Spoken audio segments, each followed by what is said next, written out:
These are the best low-end PC settings to make WWE 2K25 run smoother on any computer.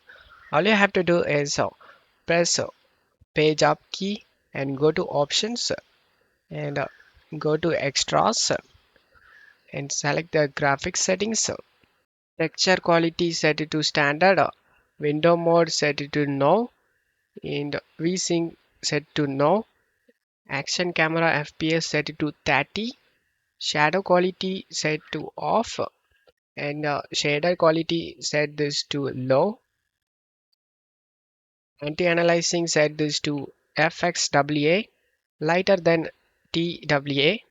Reflections set to low. And dynamic upscaling set this to AMD FSR1 best for performance. Sharpness set this to 3. Depth of field off. Motion blur off. Audience density set to 50.